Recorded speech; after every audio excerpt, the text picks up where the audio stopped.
If you've ever bought a dehumidifier that promises a dry basement but leaves you with a damp spot on the floor, you know the frustration. The market is flooded with units that look sleek on a photo, yet they can't keep up with real water damage situations, and that's why I'm diving deep into a commercial-grade option today. Link is in the description if you want to check the product details on Amazon. The ALORAIR 275 PPD model sits in a niche that most homeowners never even think about until a flood or a burst pipe forces them into the industrial side of drying. At first glance, the specs: 275 pints per day, built-in microchannel heatsink, and a ventilation mode that can push moist air out of a sealed space sound like exactly what a contractor would specify. But the real question is whether that performance translates into something a small business owner, a property manager, or even a DIY renovator can actually use without turning the whole process into a logistical nightmare. Let's start with the setup. The unit is roughly the size of a small chest freezer and weighs close to 150 pounds, so you're not going to lift it onto a shelf by yourself. In my testing, I needed a pair of hand trucks and a couple of people to get it into a partially flooded basement. Once positioned, the power cord is long enough to reach a standard 120V outlet without an extension, which is a relief because the unit draws close to 3 amps at full capacity. The ventilation mode is a nice touch. You can attach a flexible duct and vent the warm, moisture-laden air directly out a window or into a larger crawl space, which prevents the unit from reheating the same air it just dried.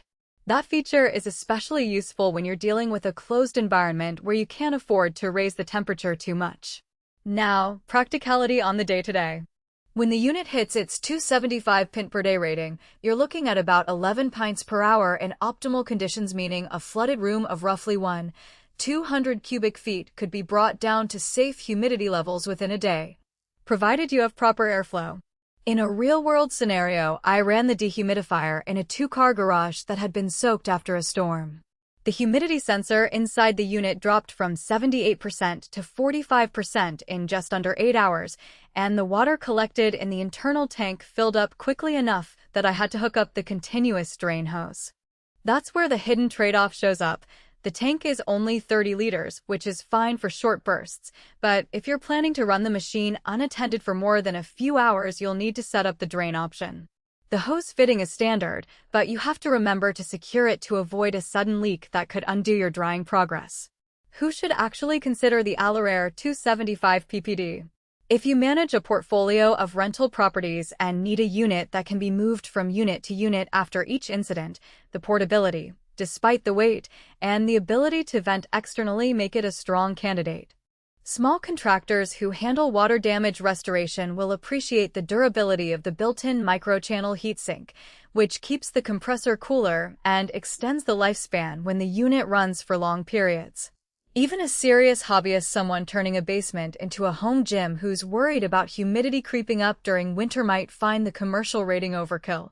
But the peace of mind of knowing the machine can handle a worst-case scenario can be worth the extra cost. On the flip side, skip it if you're a typical homeowner who just wants to keep a laundry room from getting muggy or to protect a single-room closet. For those cases, a smaller 70-pint residential model will be lighter, cheaper, and easier to set up without the need for a dedicated drain line. The ALORAIR's power draw, while not astronomical, will add a noticeable bump to your electric bill if you run it continuously for days.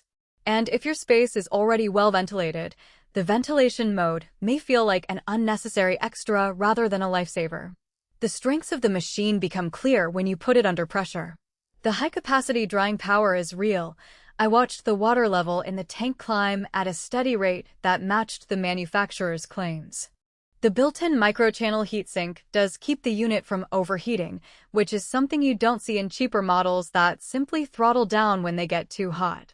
The industrial-grade construction feels solid metal panels, reinforced corners, and a chassis that doesn't vibrate excessively even when the compressor kicks in. Those are details you only notice after a few days of operation, but they translate into less maintenance and fewer unexpected breakdowns. Weaknesses are subtler but still matter. The control panel is functional, but not particularly intuitive. You have a rotary dial for fan speed and a separate button for ventilation mode, but there's no digital readout of current humidity or remaining run time. You have to rely on an external hygrometer if you want precise numbers, which adds another gadget to the mix.